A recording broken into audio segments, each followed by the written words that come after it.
Está Gravando gravando. então vamos lá. Boa tarde a todos e todas. Vamos para o tutorial Accelerating Deep Learning Computation com o professor Marcelo Fernandes.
50 minutos, não era isso? Isso.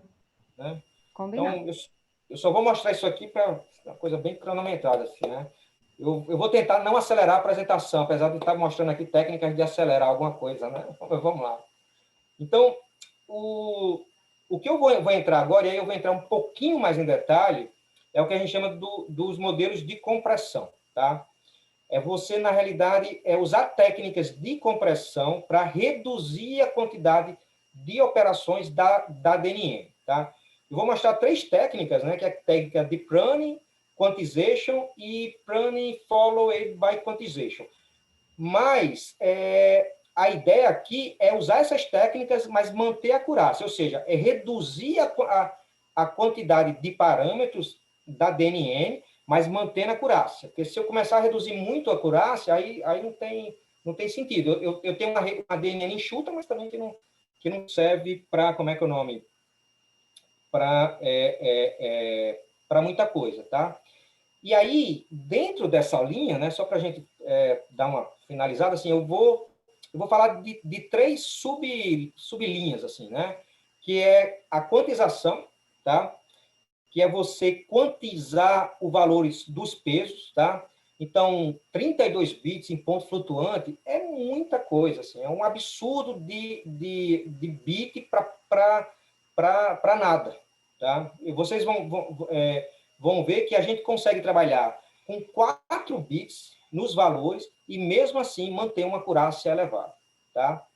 Bom, uma outra técnica que a gente vai falar é a técnica de pruning, que é a técnica de polda, né? A gente vai usar um algoritmo que vai verificar se os ganhos têm um valor pequeno e vai zerar esses valores, vai forçar que eles sejam zero, tá? Mas a gente vai manter a acurácia, né? E uma outra técnica que a gente chama de pré-training, que muda um pouquinho a abordagem, mas também é uma técnica de acelerar, que é aquela ideia de você reaproveitar um modelo de DNN já treinado, tá? Então, acho que eu vou dar uma parada e a gente faz depois a segunda parte, né? Não sei se a gente vai deixar todas as perguntas para o final, né? Podemos sim. É um intervalo de 10 minutos, tá ok? Tá, para mim, tá perfeito. Tá ok, então. Então, pessoal, em 10 minutos a gente retorna.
Vamos retornar?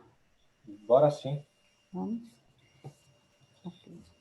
Então, É com você, fica à vontade. tá bom. Então vamos lá. Então, como eu tinha comentado antes, né? Das técnicas aqui que a gente vai fazer quando a gente faz model compression, né? É fazer quantização dos pesos, tá? Então, como é que funciona a técnica, tá? É bastante simples. Quando você tem uma DNN, né, você tem aí duas etapas assim durante o treinamento. Você tem a etapa de atualização dos pesos, né, que é a etapa lá que você ajusta os parâmetros, né, camada a camada. E você tem uma etapa que a gente chama de forward, né, que depois que você ajusta os pesos, você manda esses pesos para a rede e aí você entra com os dados, entra com os rótulos, calcula o erro.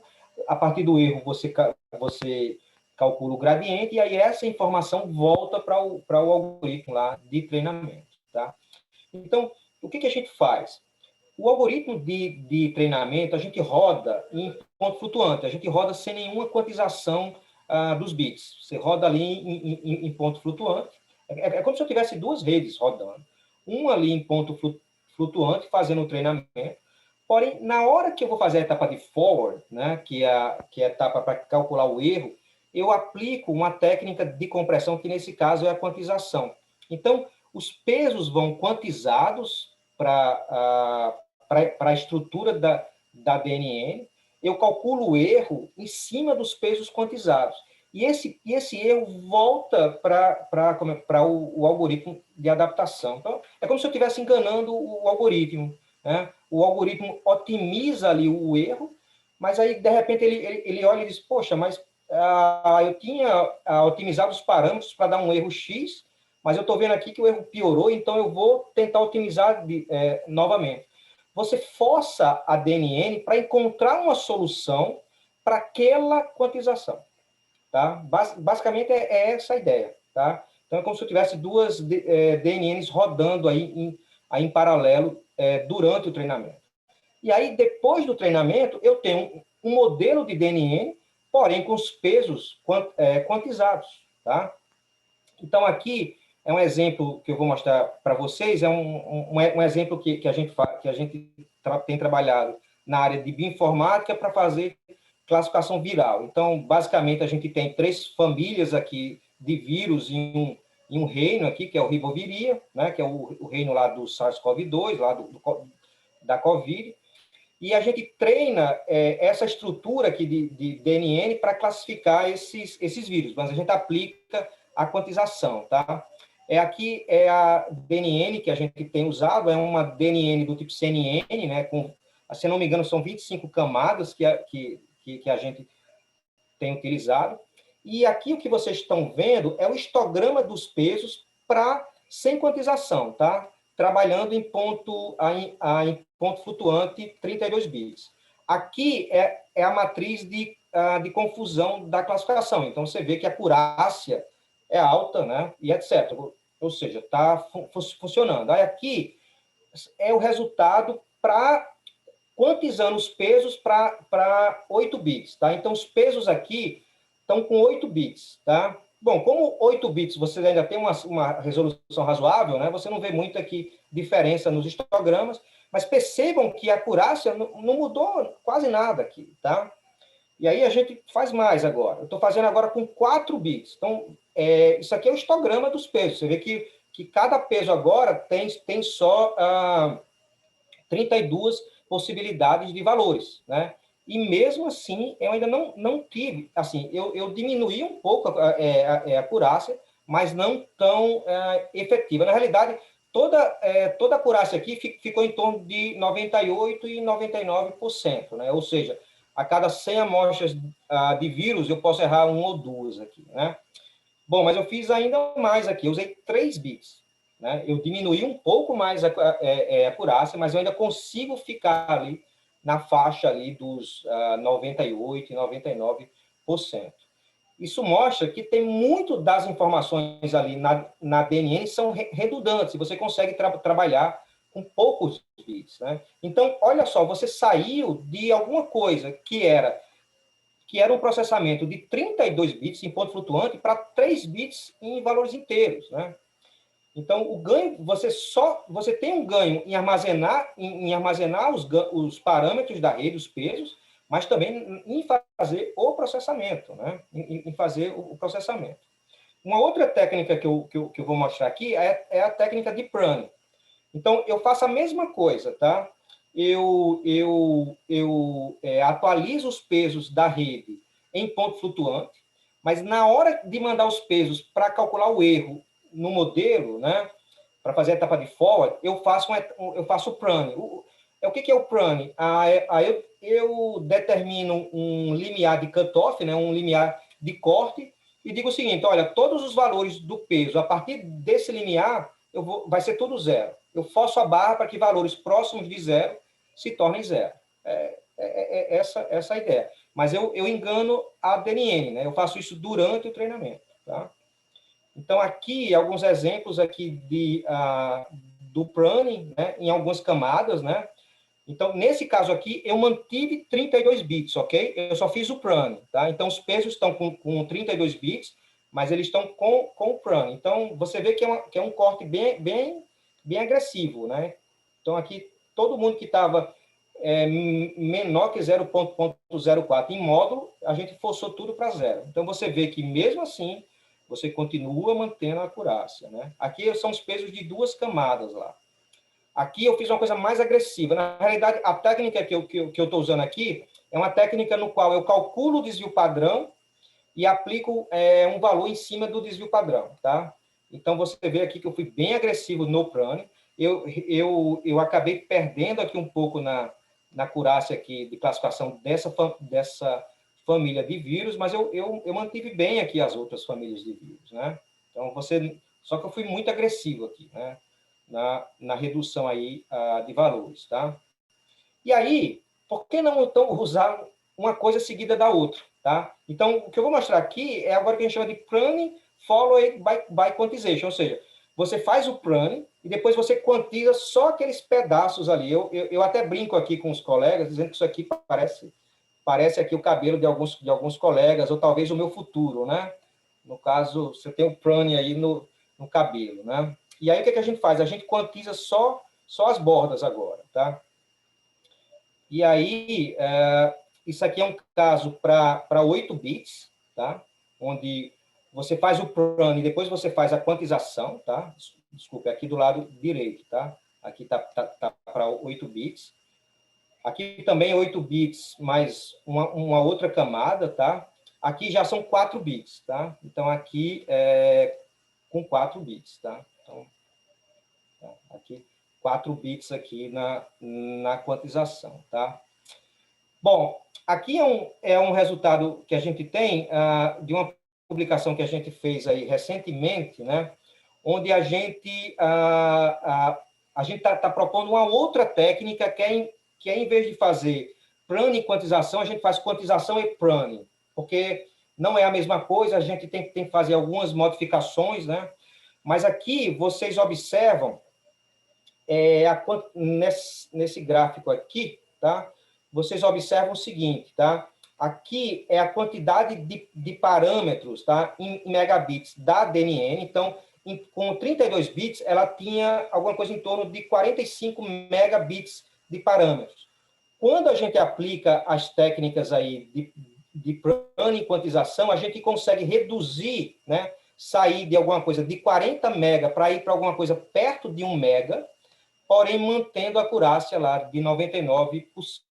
Tá? Então, você sai de uma quantidade de 40 para uma quantidade de 1, né? E quando você fala para quantidade de processamento, né? Aqui eu estou fazendo gigabits operações por segundo, né? Eu saio de alguma coisa perto aqui de 17 gigabits operações por segundo e vou para alguma coisa ali perto de 1 gigabit operação aí, operações por segundo. Então, eu consigo ter uma redução substancial, mantendo a acurácia em termos de quantidade de valores que eu preciso armazenar e número de operações. E lembre-se, porque eu acelero o processamento, porque eu deixo de fazer algumas operações. E, ao mesmo tempo, eu também tenho uma redução de consumo, né? De consumo energético, né? Basicamente, basicamente é isso que a gente faz quando a gente faz pruning seguido de quantização. Então, eu falei lá de quantização, pruning. Uma outra técnica que o pessoal tem usado também para acelerar é o que a gente chama de pré-training, tá? E aí, o pré-training é uma coisa mais estrutural, né? O que você faz, né? Você treina a machine learning numa outra plataforma, né? Com mais infraestrutura, né? Você gera um modelo pré-treinado e aí você distribui esse modelo pré-treinado para uma outra plataforma com menos estrutura. Essa outra plataforma faz o treinamento, só que o treinamento é muito mais simples, porque você já pré-treinou a rede, né? A parte mais grossa da rede. O que a gente faz, na realidade, é um tuning, né? Ou um refinamento do treinamento. É uma outra forma de você acelerar, mas mais estrutural, né? Porque as técnicas de quantização e as técnicas de pruning, né? Eu mexo ali no algoritmo. Aqui não, eu mexo na estrutura, né? Então, você vê que eu posso acelerar por vários caminhos aí, né? Bom, e finalmente, né, ainda falando de algoritmo, né, uma outra saída que você pode usar para acelerar Deep Learning, né, é o que a gente chama de otimização do modelo e do treinamento, tá? E aí tem várias técnicas, tá, para você tanto otimizar o modelo como o treinamento, tá? Eu vou apenas falar de um aqui, que é usar a transformada de Fourier, tá? Que é o seguinte, né? Quando você pega a CNN, né? A CNN ela faz naquela primeira etapa uma convolução, uma operação de convolução. Só que a operação de convolução ela é bastante custosa ali, porque ela tem que varrer ela tem que varrer uma matriz de informação e ela tem que fazer uma varredura completa da matriz de entrada para gerar uma única saída. Então, é uma técnica bastante custosa. Todavia, a convolução, se você transforma isso para o domínio da frequência, usando a transformada de Fourier, uma convolução no domínio da frequência é uma multiplicação, é uma simples multiplicação. Você não precisa fazer toda essa varredura que você faz na convolução, porque a convolução ela tem um problema, porque além da multiplicação e da acumulação, você tem que varrer toda a entrada, né? E aí, uma das formas que você faz aí para acelerar é você, em vez de fazer a convolução, você faz uma transformada na informação e nos pesos, transforma isso para o domínio da frequência, faz a multiplicação no domínio da frequência e depois faz a transformação inversa para voltar para o que a gente chama de domínio do tempo, né? A questão é que fazer a operação no domínio da frequência é bem menos custosa do que fazer a operação de convolução no domínio do tempo. E mais uma outra coisa, né? A FFT é um algoritmo da transformada de Fourier mais otimizado, né? Então, essa é uma forma também de mudança do algoritmo, né? Mas você transforma o modelo, né? Você transforma o modelo de uma estrutura para outra estrutura. Então, é mais uma possibilidade aí de fazer, como é que é o nome? De fazer aceleração, tá? Isso aqui é uma outra coisa, eu acabei não colocando aqui, isso aqui é uma outra coisa também que você pode fazer, é o que a gente chama de distillation, né? Distillation é a ideia de você treinar em paralelo duas DNNs, onde você tem uma rede que você chama de teacher, que é uma rede que vai ser o professor, e uma rede embaixo que é o student, tá? E qual é a ideia? A ideia é que o student tenha uma estrutura menor do que o professor. E a ideia é você treinar o professor e treinar o student em tempo ao mesmo tempo, só que parâmetros do professor são passados para o estudante, para essa rede estudante. E essa rede estudante ela é uma arquitetura mais enxuta, tá? Então, você treina a arquitetura do professor, que é uma arquitetura maior, e, ao mesmo tempo, você treina a arquitetura do estudante, que é uma arquitetura menor, né? Com menos parâmetros, com menos camadas. Mas as duas acontecem em paralelo, e o professor vai ensinando o estudante. É como se eu tivesse uma visão global, mas desse uma visão mais especializada para o estudante, né? E aí você tem várias arquiteturas que você pode trabalhar, né? Então, é uma forma de acelerar sua DNN, porque, no fundo, a ideia é que você trabalhe com a DNN, a DNN estudante, né? Que você está chamando de estudante, que é uma DNN mais enxuta, onde ela vai ter menos parâmetros, menos operações, etc. Tá? Então, aí você acelera, e aquela história que eu tenho comentado, quer dizer, o fato aqui de você acelerar, porque você acelera o throughput, ou seja, acelera a relação de entrada e saída, né? Você também ajuda em consumo energético, você está deixando de fazer operações, porque você, em vez de usar essa rede mais complexa, você usa a rede mais simples, vamos assim dizer. Tá? Bom, então, agora eu vou para uma segunda parte, que é você alterar o sistema, né? Então, até agora, a gente falou muito em você fazer mudanças ali no algoritmo, né? Para poder acelerar as técnicas de DNN, né? Tirando essa parte aqui do processamento paralelo, que envolve também a infraestrutura de hardware, né? Porque eu falei aí eu falei aquela questão do array sistólico, né? O resto são todas mudanças no algoritmo. Ou no algoritmo durante o treinamento, ou pré-treinamento, ou depois, né? A técnica que o Luigi falou é uma técnica baseada, é uma técnica de aceleração baseada no algoritmo, né? Ele faz um pré-processamento ali para reduzir a questão dos frames, para reduzir a quantidade de operações ali na DNN, né? Então, no fundo, o que ele está fazendo é isso, né? Também, de alguma forma, nessa linha, tá? Quando você vai para sistema, né? Aí tá um pouco amarrada a questão de infraestrutura, né? E aí você tem 3 linhas que eu estou colocando aqui, que é você otimizar a questão de movimentação dos dados na memória, né? Você criar hardware especializado, e aí hardware dedicado mesmo para fazer as operações, ou fazer computação distribuída em cima dos algoritmos de treinamento, tá? Bom, aqui uns resultados interessantes, né? Esse material aqui eu tirei desse paper aqui da Vivienne Cis, é uma professora aqui do MIT, né?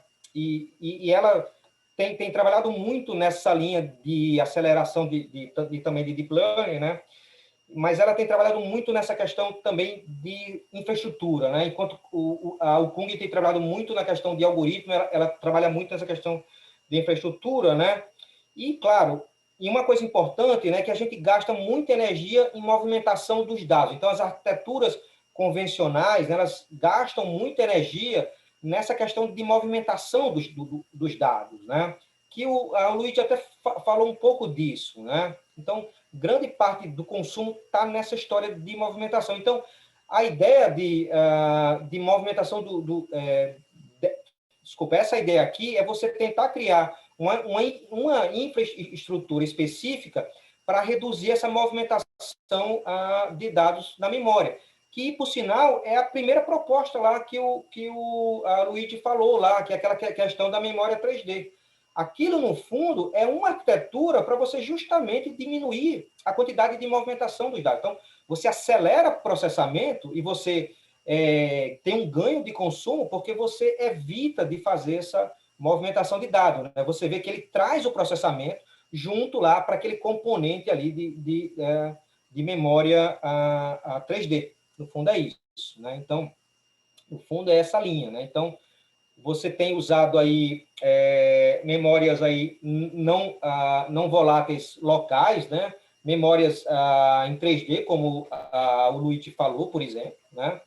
ou algumas SRAM, né, de alta taxa de processamento, né, de high bandwidth, né, para você acelerar localmente, né, o algoritmo, né, e não você ter que fazer essa movimentação para sair do processador e a memória e voltar, né, porque você tem um gasto grande aí nessa questão. Tá? Bom, e aí, a penúltima parte aqui que a gente vai falar é você criar aceleradores de hardware, né? E aí a gente vai para uma outra linha que é criar o que a gente chama de hardware especializado, né? Então, ao invés no lugar de você trabalhar com processadores de uso geral, por que não criar hardware dedicado para os algoritmos, né? Porque até então a gente tem ajustado os algoritmos para o hardware. É isso que a gente fez nos últimos anos, né? A gente tem um hardware de uso geral e a gente tem que ajustar o algoritmo a esse hardware, né? A ideia aqui é diferente, né? Você ajustar o hardware ao algoritmo, né? É você criar um hardware customizado para o algoritmo, né? O grande problema é o custo disso, né? Porque você tem não justifica fazer um ASIC, né? Fazer um chip dedicado para um dado algoritmo se você não tem escala para isso, né? Mas você pode fazer aí usando algumas outras tecnologias. A FPGA é uma delas, por exemplo. Você pode se basear aí em tecnologias aí como as FPGAs, que você consegue fazer hardware dedicado, né? Você não tem um ganho energético tão ganho como o ASIC, porque em FPGA você tem você acaba tendo um consumo de potência estática maior, mas isso tem diminuído aí com os anos, né? E você não precisa justificar escala para trabalhar com FPGAs, né? Então, mas é importante entender assim que criar hardware customizável ou criar hardware especializado não é obrigado a fazer em FPGA, né? Você pode fazer ASIC, etc. Mas FPGA é um caminho para que isso aconteça, né? E aí, então, quando a gente vai para hardware especializado, né? Você pode ter dois approaches para implementar, né? Ou você vai aí para ASIC, ou você pode ir para FPGA, é isso que a gente tem agora, né? São tecnologias, eu não sei o que pode acontecer aí mais na frente, né? Não sei se a gente vai ter algumas outras rupturas aí, porque vocês sabem que existem outros paradigmas computacionais que estão andando em paralelo, como computação quântica, computação biológica e etc. Né? Mas isso é o que a gente tem hoje de mais palpável, né, para em produção, né? E aí, quando você fala em criar ASIC, você tem que ter demanda para isso, então não dá para criar ASIC, né, como hardware customizável toda hora, mas com FPGA você consegue ter alguma coisa intermediária entre um ASIC ou entre um processador de uso geral, né? E aí você vê hoje, por exemplo, como a Amazon, né, lá no AWS, tendo aí nuvens aí com várias FPGAs aí para fazer aceleração, né? Claro, né? Porque como eu estou a nível de design de hardware, eu consigo fazer uma coisa mais customizada, né? Tem uma questão aqui de tempo, né? De tempo para fazer o design, né? É claro que é muito mais fácil mudar software do que mudar hardware, mas eu tenho um preço para isso, né? Se eu quero mesmo customizar, eu vou ter que realmente descer ali a nível de bit. Por exemplo, aquelas técnicas de quantização que eu mostrei antes, para usar com 3 bits, eu só consigo colocar isso em produção se eu tiver hardware dedicado, né? Porque se eu for usar o hardware que eu tenho hoje, eu não consigo trabalhar, eu não consigo pegar um processador de uso geral e forçar que ele trabalhe com 3 bits. Eu não tenho essa possibilidade, né? Eu teria que ter um processador dedicado para trabalhar com isso, né? Bom, essa linha, como eu tenho também, lá no trabalho, a gente tem trabalhado aí em várias coisas, né? Já tem algumas publicações, vou mostrar algumas coisas que a gente tem feito, né? E aí, quando a gente fala hoje de hardware especializado, a gente até sai um pouco da DNN, né? Porque você pode, na realidade, acelerar um monte de outras técnicas aí de inteligência artificial ou outras técnicas, né? Ou outros algoritmos, né? Esse aqui é um trabalho que a gente tem de um produto lá do laboratório, que é um hardware para detecção de câncer de pele, né? Onde você tira uma foto do sinal de pele pelo celular e manda para um FPGA, e lá nessa FPGA você tem um hardware dedicado, que é um algoritmo de processamento de imagem e uma rede neural artificial, tá tudo em hardware, né? E a vantagem aqui é porque a gente reduz muito a questão de consumo, porque existem algumas soluções no mercado que rodam isso via sistema operacional no celular, mas a bateria vai embora rápido, né? Você transfere isso para um equipamento dedicado. E como você faz isso com um hardware dedicado, porque eu poderia ter um equipamento externo, mas com um processador de uso geral, né? Eu consigo atender a várias solicitações. Então, esse equipamento, por exemplo, ele pode estar numa clínica aí dermatológica, e vários médicos ali fazendo requisição em tempo real, porque como ele está em hardware dedicado, ele consegue ter um throughput, uma eficiência maior, né? Isso aqui é uma outra coisa que a gente fez, que é um hardware dedicado para aprendizagem por reforço, né? A gente fez específico aqui para FPGA, porque a gente imagina que várias aplicações podem usar FPGA, né? E a gente consegue alguns speedups aqui muito interessantes aqui, no caso de aprendizagem por reforço, né? Speedups aqui na ordem de 1000 vezes aqui, quando você compara aqui com processadores aqui de uso geral, né? Então, é bastante efetivo, né? O que a gente também pode fazer é ter um ganho energético, porque você pode fazer com que você não precise de velocidade, você trabalhe numa frequência menor, e aí você consegue ter um ganho energético de potência dinâmica, né? Porque potência dinâmica aí vai ser proporcional à frequência do clock aí ao cubo, né? Aí, etc. Né? Bom, aqui um trabalho que a gente tem feito lá naquela rede lá, com hardware especializado, com o pessoal lá da Bélgica. Aqui é um caso interessante, tem um demo aqui que dá para mostrar. Esse aqui é um caso de Deep Learning em hardware dedicado, tá? A gente usou um array sistólico, né, para rodar essa implementação. Isso é um trabalho específico, né, de uma proposta de arquitetura de Deep Learning em hardware dedicado, né? E a gente tem aqui um demo aqui bem interessante, onde a gente executa em tempo real no computador e também na FPGA, né? Uma Deep Learning para fazer reconhecimento aqui de caracteres, né? Aqui ele vai apresentar aqui do lado direito é a Deep Learning lá na FPGA, ele já terminou a execução, né? E aqui é nesse computador, onde ele ainda está rodando aqui o processamento, tá? Isso aqui é inferência, tá? Aqui a gente acelerou só a inferência, ou seja, a gente treina a Deep Learning externamente, a gente tem um modelo dela e executa nessa proposta aqui de hardware especializado, tá? Usando o array sistólico, tá?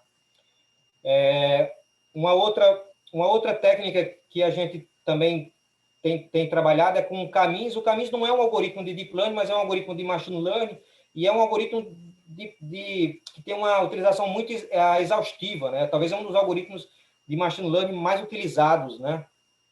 E a gente tem uma aplicação específica na área médica, onde o pessoal precisava executar esses algoritmos em tempo real, e a gente fez uma proposta em hardware dedicado do Camis aqui. Então, vocês vão ver o Camis rodando no hardware dedicado, e o Camis rodando no PC, um do lado do outro, e eu estou rodando 4 instâncias do Camis ao mesmo tempo, tá? Porque a gente colocou 4 instâncias do hardware do Caminhos ao mesmo tempo lá dentro da FPGA. Então, aqui do lado esquerdo, a gente roda o Caminhos, reseta e roda várias vezes, né?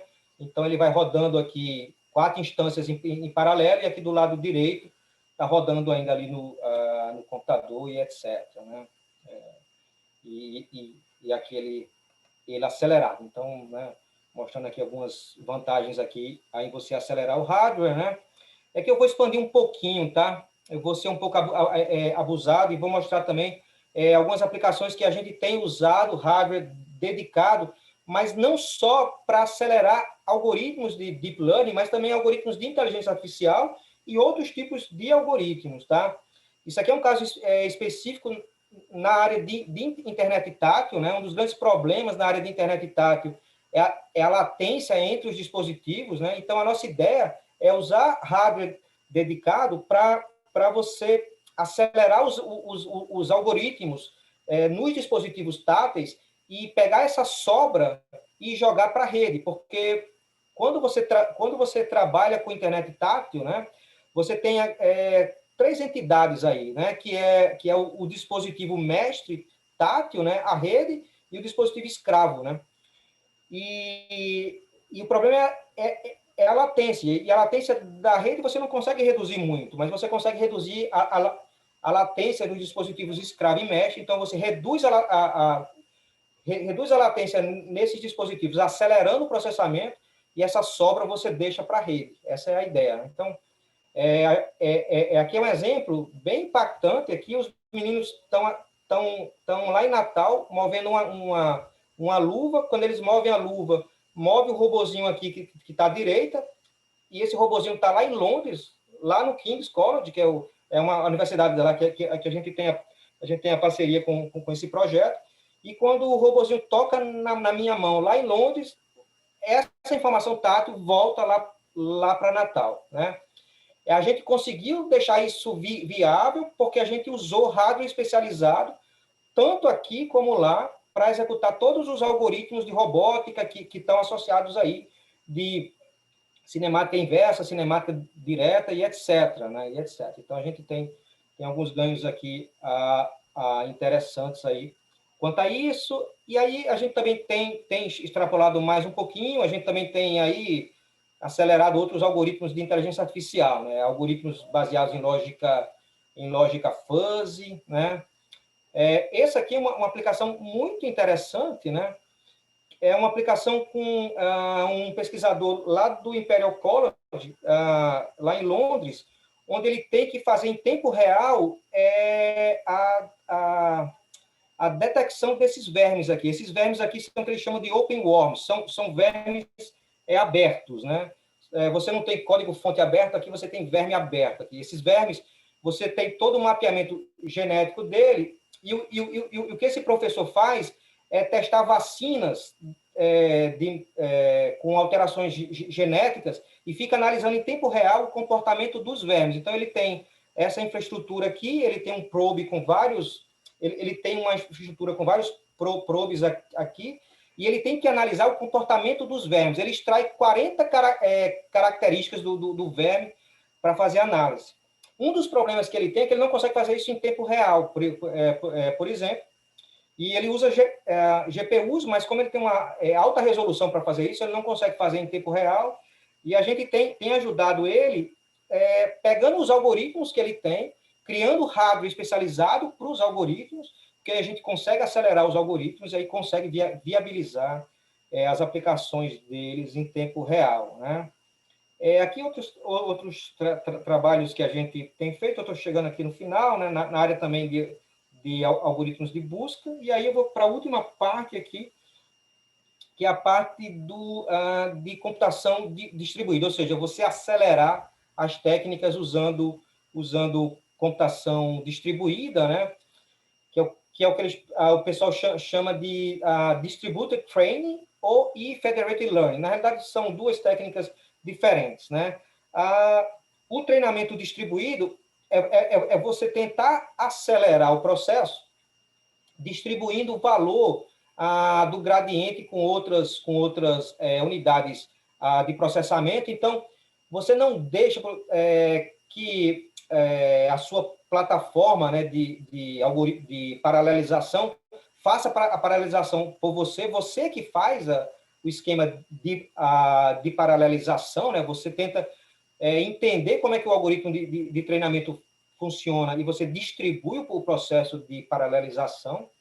E uma outra linha que tem sido aí bastante utilizada, né, que você também consegue acelerar, é o que a gente chama de federated learning, né, que é você, na realidade, distribuir, explicar melhor, né? Você tem entidades na borda que tem pouco recurso de hardware, tá? Então, não conseguem executar o treinamento em tempo hábil, tá?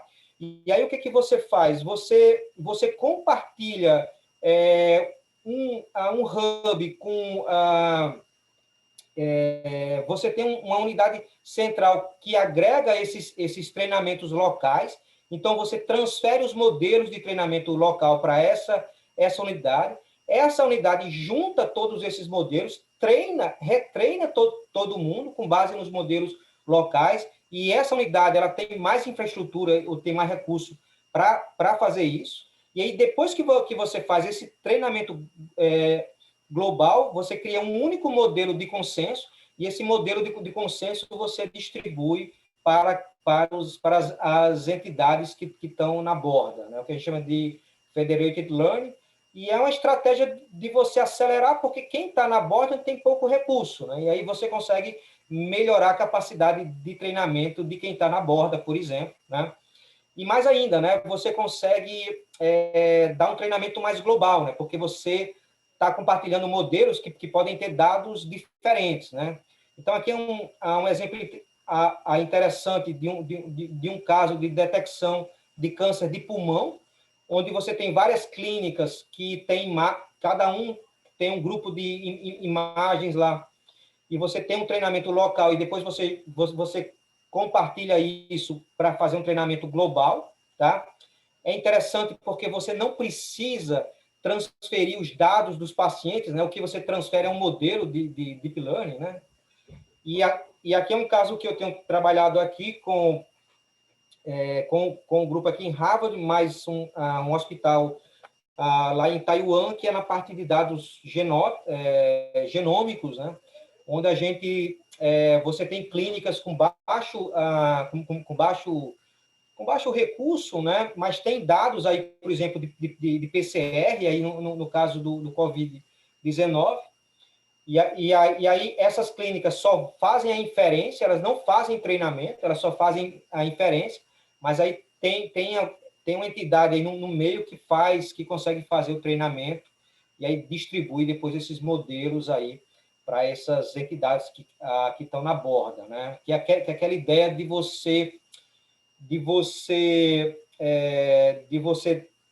quem tem mais recurso faz o treinamento e quem tem menos recurso só faz a inferência, né? E aí você consegue acelerar todo o processo, porque, como eu falei, você não tá mudando o algoritmo, você não está fazendo uma modificação na estrutura de hardware, você está fazendo uma modificação na infraestrutura de tudo aí, né? E aí você consegue também acelerar o processamento, tá? Bom, é isso, tá? Espero aí que eu tenha, pelo menos, eu passei por várias coisas aí, né? Mas espero ter dado uma visão geral aí de várias coisas, de várias técnicas, etc. Muito obrigada, Marcelo. Deu sim. Eu peguei muita informação e uma das coisas que eu fiquei pensando, enquanto está aberto, tá, pessoal? O chat, o microfone, se vocês quiserem fazer perguntas, aproveitar essa oportunidade que o Marcelo reuniu todo esse conjunto de informações, possibilidades que a gente tem, né? Enquanto isso, Marcelo, uma coisa que eu estava pensando era o seguinte: de que forma a gente, para quem está começando, né, e vai escolher qual dessas opções pode investir. Além claro, envolve as limitações, o que se a pessoa tem a possibilidade de usar um hardware dedicado ou não, mas tem algumas dessas técnicas que parecem exigir, ter a mesma demanda, né, o mesmo conjunto de demandas. já é possível fazer uma comparação justa entre elas? É possível ter uma tendência maior de escolha baseado em comparações? Como é que a gente faria isso? Boa pergunta sua, né? Do ponto de vista de começar e ser mais fácil, né? De longe, as técnicas baseadas em algoritmo, né? E de longe, as técnicas baseadas em quantização e Chrome, porque essa é simplesmente você pegar seu código ali em Python e fazer aquilo no meio ali do código, né?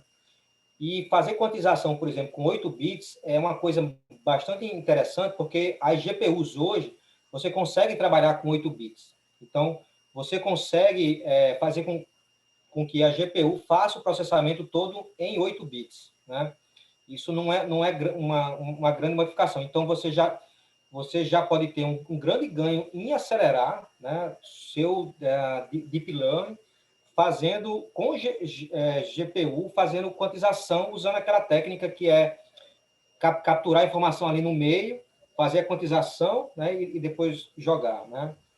Isso é uma coisa que assim é o mais simples para fazer e até uma coisa que a gente acredita que esse pessoal que vai estar na borda, né, que tem pouco recurso, vai ter essa possibilidade para acelerar e etc, né? Porque é um tipo, né, é um tipo de coisa que você faz rápido, assim, né? Quando você vai para essa outra parte de infraestrutura, né, e aí vai para a parte de hardware dedicado e etc, é uma parte que você vai precisar de mais recurso, né? Você tem que ter ali recurso de hardware, né? Mas a gente acredita que você vai ter espaço para isso, assim, né? Você vai ter espaço também para fazer esses hardwares otimizados, né? Eu estou sempre referindo ao professor da palestra anterior, porque ele tocou nos pontos que eu também vou tocar, mas ele falou o exemplo lá da Tesla, por exemplo, a Tesla tem usado FPGAs aí nos carros, porque você, em vez de atualizar software, você acaba atualizando hardware, né? Então, você consegue customizar bastante, né? E por mais que o custo em fazer o hardware seja maior, porque você precisa de gente especializada para isso, o ganho também vale a pena, assim, porque energia é uma coisa que eu acredito que qualquer esforço que você faça hoje, do ponto de vista energético, vai valer a pena, entendeu? Não sei se ficou claro assim, né? Ficou sim, ficou sim. Obrigada. Tem alguma pergunta, pessoal? Tinha uma mão, depois a mão sumiu. Estão tímidos, finalzinho aí da sexta, né? Pois é. Marcelo, a questão, como você mostrou, você está atuando diretamente em parceria, não só com outros institutos de pesquisa, mas de fato aplicando essas soluções, né? A parte, por exemplo, quando você falou das soluções federadas, em que você distribui, né, envia, na verdade, tem várias partes menores, né? E depois tem um polo que centraliza e faz o processamento com a maior quantidade de dados. Existe alguma coisa dentro do investimento na solução de aceleração que passa pela necessidade de pensar em segurança, em confiabilidade, ou isso já é uma outra área transversal que não precisa ser pensada dentro do contexto da aceleração? Não, tem que pensar nisso, né? Principalmente nessa linha de aprendizagem federada, é uma coisa que tem que se pensar. Na realidade, uma das vantagens de você compartilhar o modelo é porque não necessariamente você deixou de compartilhar, por exemplo, no caso médico. Estou falando no caso médico que eu tenho trabalhado aqui, o que o pessoal fazia antes? Né? O pessoal compartilhava, mas compartilhava os dados do paciente, né? Então, os hospitais compartilhavam os dados do paciente, alguém treinava isso e distribuía, né? Hoje, a gente não está falando mais disso, você compartilha o modelo. E aí o modelo, ele é de um grupo, né? Então, isso é interessante. Você não consegue fazer uma engenharia reversa para saber qual é o paciente e tal, né? Mas tem um negócio interessante que eu assisti uma palestra esses dias, e isso é uma coisa que realmente me marcou, é que a gente vai ter modelos de deep learning específicos de cada um, tá? Então, por exemplo, você vai ter um modelo seu de deep learning de consumo. E aí isso vai ser vendido. Né? Ou, né? Isso é uma coisa interessante, né? Porque até então, nesses modelos federados, os modelos de deep learning eles agrupam várias coisas, né? Mas as pessoas vão acabar fazendo isso, assim, né? Distribuindo esses modelos. Mas se tem falado muito nesse aspecto, né? No aspecto de segurança, né? E quando você usa esse esquema federado, você tem uma segurança maior dos dados, né? E etc. Né? Mas como não é muito a minha área, essa eu deixo passar, sabe? Não, não. Entendi. A gente tem uma pergunta, o Maírton. Eu vou dar permissão agora no microfone. Pode falar, Maírton.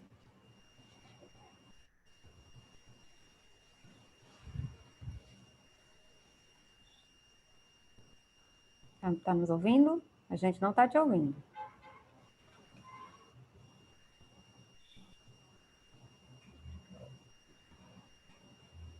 Maírton? Se você teve algum problema. Você está com permissão, se você estiver me ouvindo. Qualquer coisa, você dá um oi aqui. Enquanto isso, deixa eu só perguntar mais uma coisa, Marcelo. Na parte de comitês de classificadores, é uma coisa que tem sido investida, né, justamente para poder ter ampliar mais a precisão do resultado, melhorar a precisão do resultado, porque não se depende de um único classificador. Na questão da aceleração, interfere, né, atrapalha quando a gente quer acelerar. Isso, porque você aumenta processamento, né? Assim, não tem, assim, uma coisa que vai acontecer é que para a gente ter ganhos, e para alguns casos, a gente vai ter que aumentar o processamento, né? Então por exemplo, você vai aumentando o número de camadas, você na camada de classificação, você cria comitês. Hoje a gente está usando estruturas de DNN que tem 10 ramos, depois se junta para montar um outro ramo, né? E aí você começa a ter problemas aí para fazer a aceleração disso, né? Não é uma coisa tão simples, né? E aí alguns nichos não vai ter como, assim, por exemplo, não tem algumas redes que hoje é inviável você fazer hardware dedicado. Tem arquitetura que não dá, esquece. Vai ter que fazer outra coisa. Vai ter que partir para uma outra solução para poder acelerar, né? E tem arquiteturas que vão permitir. A grande questão é que a acurácia, né, ela vai sempre dificultar um pouco essa questão da aceleração. E você sempre vai ficar entre acurácia e tempo de resposta disso, ou energia, não é? Ou consumo energético, né? A gente vai ficar mexendo com isso, porque em qualquer uma dessas técnicas, você percebe uma degradação da acurácia quando você começa a ser mais agressivo, né? Em qualquer uma dessas, né? Porque não tem mágica, né? Então, quanto mais a gente complicar, a gente vai ter esse problema. Mas tem um outro lado que é interessante, que é o seguinte: a gente tem observado que redes grandes também são muito redundantes, tá? Então, por exemplo, se você tem uma DNN com 10 camadas e uma DNN com 20, você observa que você consegue comprimir mais a DNN com 20, certo? É claro que tem um ponto aí que é mais vantagem, então, usar não comprimida com 10 do que a comprimida com 20, etc. Mas você começa a perceber que essas técnicas muito grandes, elas permitem uma compressão maior. Atualmente, a gente começou a trabalhar com a GoogleNet. Então, a gente pegou a GoogleNet, que é uma rede grande aí que você tem, com muitas camadas, né, que faz reconhecimento aí de várias imagens. A gente pegou um modelo pré-treinado e a gente está fazendo quantização em cima dela para ver o quanto é que a gente consegue comprimir ela, por exemplo, né? E, assim, é um negócio que demora porque você está retreinando tal, e etc. Mas a gente tem observado que a gente consegue reduzir bastante, né? Assim, no caso da GoogleNet, porque ela é uma rede muito grande, ela é muito redundante. O grande problema é que a GoogleNet ela foi pré-treinada com um conjunto de dados. e eu estou quantizando a Google Net com base nesse conjunto de dados. Será que esse meu modelo agora quantizado, ou reduzido, ou, né, acelerado, ele funciona para um outro conjunto de dados? Eu não sei nem responder isso aí, não vai dar para saber. Né? Não sei se eu fugi um pouco, mas essa é a ideia. Quer dizer, a acurácia tem um preço. Sim, entendi. Vai ter um preço. Então, para finalizar, deixa eu ver se o Maírton já está conseguindo falar. Maírton, você consegue falar? Se aconteceu algum problema com o Maírton. Ele está com a mão levantada, eu dei permissão do microfone, mas eu não sei se está com problema no microfone. Mas, então, Marcelo, eu queria agradecer mais uma vez pela aula. Eu queria também dizer que a gente gravou, né? Tá finalizando agora a gravação, vai estar disponível o vídeo desse tutorial e que novas perguntas podem ser colocadas também lá no Mattermost ou enviadas para o Marcelo, está aqui o e-mail dele, e qualquer dúvida, qualquer informação adicional, o Marcelo está disponível. Obrigada, Marcelo, muito obrigada. Muito obrigado, Mônica, e realmente eu estou disponível, quem quiser. Né? Eu não sei se eu consigo responder com rapidez, mas eu respondo, eu sempre respondo. Tá certo, então. Tá bom. Obrigada, então. Obrigado.